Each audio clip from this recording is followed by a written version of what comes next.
this is a part of the natural discovery process. I'm just giving them what they need, and that's my target audience. And then you have to do exactly the same thing. Well, not you, but whoever's I'm talking to in the video. So I'm going to use the power of story to show the power of creating the right type of lure to attract your target audience. But I mean, that's so much more appealing than, okay, you see this book, you want to come up with some type of content that attracts your target audience. Okay, cool. I'll do it. Yeah, sounds sure. good. But like, that's what. Do you have that in audio form? There's somebody having an argument with your curtain in the back. Oh, it's Phoebe. Phoebe. She's so annoying, man. I swear. Phoebe. No, I'm recording, Phoebe. This is every day. You know, every time I'm with a client, like I'm on the phone. Look, well, not on the phone, but luckily I don't have my camera on. But she's in the background. She always jumps on here and gets her tail up in my face. You saw some of it. She's like this, and then she gets all this hair on me. And by the way, I'm very allergic to Phoebe, but I've developed some type of immune system that whenever it wants to go nuts, and there's times where I can deal with it. So every time I start talking, she wants to jump up and saying, hey. So that's my cat. And that's the power of working from home. Hey, she's back. Yes, she's. I was just wondering if there was something going. I was like, I don't know. I don't know what's going on with that curtain. There's a lure back there. There's a lure. So there's a guy named Frank Kern. Have you heard of, about Frank Kern? No, I don't. I'm sure Kern, I do, but I have to look at his picture because You've seen his work. He's like a celebrity amongst the marketing automation geeks. Okay, definitely. Yes. And he's been doing this since I think the mid '90s, and he put it into an easy way as far as how to create these video stories. And I know there's a bunch of different ways to do it. Like for example, Russell Brunson. He teaches you hook, story, offer. Hook, story, offer. All your stories need to have a hook, capture their attention, a story that relays a point, and then offer a call to action. What Frank does, I like it a little bit better, and it's you have the Phoebe. Seriously, you have oh man, I just had a brain fart. Hang on, it's. Hang on, I just had it in my head. Hold on a second. He calls it intent-based branding. And when you're creating your video, you have your hook, you have the point of the video, and then you have an analogy that makes a connection for someone, and then you have your call to action at the end of it. So hook, point, analogy, call to action. And that to me is a lot easier than just saying hook, story, offer, because when you say hook and just go straight to the story, you don't mention the point, and it could probably lose the person that's listening to the story. For example, if you want to make a ton of sales, this is the next thing. What I'm about to reveal to you is super important. Hook, weak hook, or whatever. It's a hook. Now, what I'm going to share with you is the power of creating the right type of stories to make a connection that makes people want to buy. That's the point. Analogy. For example, well, maybe not analogy, but like a story. For example, my lure story. If you want to attract whatever. All right, so if the call to action. So if you really want to generate more sales, the first thing I want you to do is to create a hook, a point, an analogy, and a call to action outline, and start writing your steps on how you're going to do it. That's an example. So it's like, that's how I now think every time I'm trying to create a story. Like I'm watching Boiler Room, and man, now that I'm in marketing and sales, like the way I am right now, everything is just like a learning lesson. Like I see the pitch, I see the webinar, I see the epiphany bridge, I see the vehicle, I see the inner belief, I see so many different things that I've been like ignoring or I've never noticed.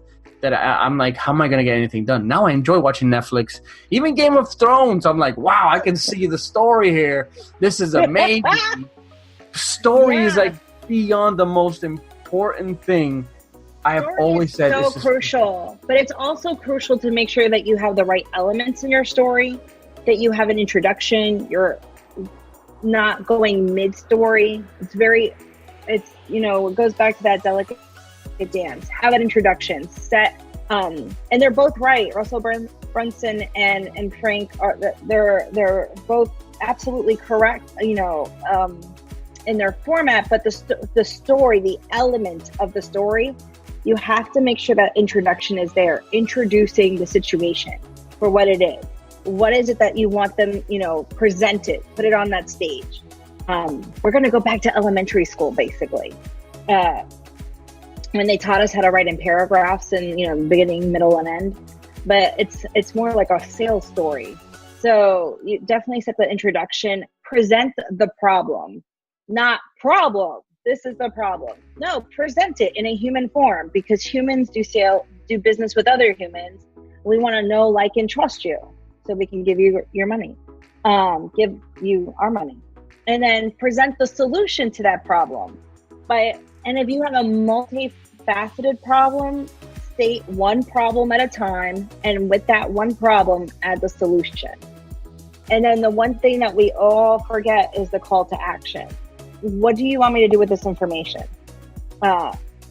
Being in the business for as long as I have read so much awesome copy, and I'll have even clients they'll be like, oh, I wrote the most amazing blog post, or I wrote the most amazing email, and it's capturing and it's awesome and it tells all those bells and whistles. But I'm like, okay, wonderful. What do you want me to do with this? Do you want me to buy? Do you want me to opt in? Do you want me to do some more research? Do you want me to call you? Like, what do you want me to do with this stuff? It's like getting that useless Christmas gift that you're just like looking at it like, oh gosh, what do I do with you now? So make sure that you have that call to action, because I think that's the most crucial part of the whole situation is we get wrapped up in telling the story, but then we forget because we're so tied into having to tell the story and figuring out how to break it down where, like, for the chum or the ducks and whatnot, you're taking something that is not for you and I. We know about the lure all day long because we're in marketing, but a business owner doesn't know that, or somebody that a fresh entrepreneur or even a seasoned entrepreneur doesn't really know about that. They've just been like going at it without really a process to it. The call to action is so crucial. We always tend to forget that little piece because we get wrapped up in the story. Right. And so when you're crafting your message, what would you like me to do with that information? So a good let's play with the ducks. So you're going to feed these ducks. So what's the call to action? Are you going to have the ducks follow you home? Are you going to be consistent and show up at the same time every day with a loaf of bread and feed those ducks? Is it a one-shot deal? Like, it's been real? So, like, those are the things that you want to think about. Well, I don't eat duck or anything, but if I wanted to eat duck, that's a starting point right there, right? And I still have a hard time. Like, I still have a hard time trying to establish this story. Like, I've seen a ton of videos from Gary Vaynerchuk saying, hey, get off of Netflix and stop watching this and just get to work. And I'm thinking, wait a minute, no, Netflix, if I enjoy watching Netflix, how can I turn something that I love into something that I can make useful? And now I'm looking at these Netflix shows and all these different movies or whatever from a different perspective now. I specifically like to watch documentaries because these are real stories. Plus, the true stories, the movies with true stories like Wolf of Wall Street. These are actual stories that you can incorporate into your sales pitch if it's relevant to what you're doing. So, I'm not going to go through all the stories now, but like, for example, you got Pursuit of Happiness. This is a guy that he was basically a single dad trying to provide for his kid. He was literally living inside of a bathroom in the subway, and he struggled to pay the bills. He had this lemon of a product that nobody was buying, but he didn't give up. So, like, you can use this story to connect with entrepreneurs, right? Wolf of Wall Street. This guy, he found an opportunity and he figured out how to basically make a ton of money, but he started making money the wrong way. So these are things you want to do to avoid. So there's so many different stories out there you can swipe. If you can't even come up with your own story, don't reinvent the wheel. Go to YouTube and little clips and watch something. That's like my little life hack right now. Like what I'm doing right now is I'll even give you a better life hack. Go to Goalcast. That's right. Goalcast is like those are some tearjerkers and a half. Oh gosh, Goalcast is like the Oprah of entrepreneurship. It is, you can get some great content.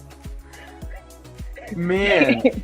Did you like that? I love it. You know what? I thought of Goalcast, but here's what I'm having a hard time with Goalcast, because I know that there's the stories here. But what I would like to see, and maybe this is an opportunity for us or whatever, is to come up with some type of library of, okay, you want inspirational? These are the videos and stories you want to put. You want to talk about sales? These are the ones that are categorized specifically for sales, because there's so many different videos. There's so many different things. I don't want to waste time on the ones that don't. That I have a ton of inspiration videos. Like I'm all over the place. But now I want stuff that helps me close or to bridge the gap between a problem and a solution. You know what I mean? Like that's the sales ones are the ones that I'm looking for. And Goalcast has some of them. I'm trying to find more like that. So it's. Okay, I'll give you one example, right? One example about a sale. And that's the power of whispering when you're on the phone with someone. And when I used to work at a bank, and I had the same exact information as the other banker on the side over there. There's nothing that I knew that he didn't know, right? However, the way I delivered it made that person feel like I was giving them insider knowledge. So this is how I would do it. I would go like this. I would be like, look, I said, look, I'd look around. I'd literally look around as if I don't want anyone to hear me. And then I'd put my elbows on the table and I would tell them, look, if you really want to avoid those overdraft fees, here's what you need to do. Open up a second checking account. And when you're going to use one for bills and then you're going to use one for allowance. That way you have one separate account to never overdraft on, because you already know that this is your budget.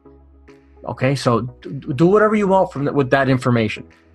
I didn't say anything crazy. I didn't do anything wild. I basically sold this guy on another checking account to avoid fees. And you could definitely do that. But the fact that I went like this, I looked around like I was going to tell him a secret. The guy was like, that makes perfect sense. I'm like, okay, cool. So it's like, that's a sales story. That's like a powerful sales story. You want to sell something?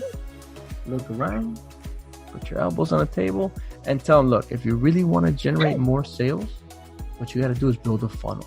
The funnel. Carlos, you're missing like the magic ingredient. Phoebe walking across the street. That's what she.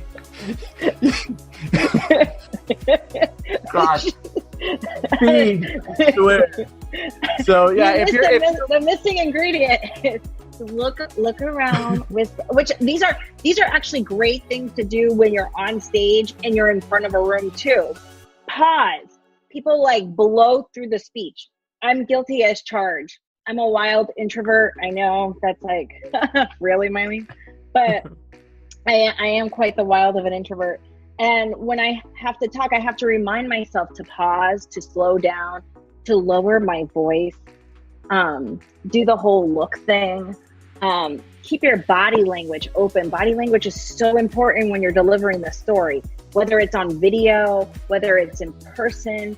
Put your arms down. Like if you're going to talk with your hands, talk with your hands. Like don't be flagging airplanes in or anything, but definitely just keep the movement going. Don't cross your arms because that closes you out. That closes out your body language.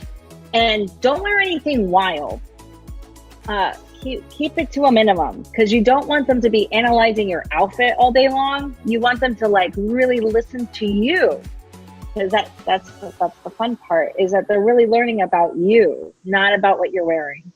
Gotcha. No. See, I think that's like next level stuff. So first, find the story. If you can't come up with your own story, go ahead and swipe other stories. You can model after someone else's story. I mean, I'm not saying to lie and say it's your story, but just say, hey, look. No, but you know what? If you're not comfortable talking about yourself, find a story that is in alignment with you and talk about why it's in alignment with you. So for instance,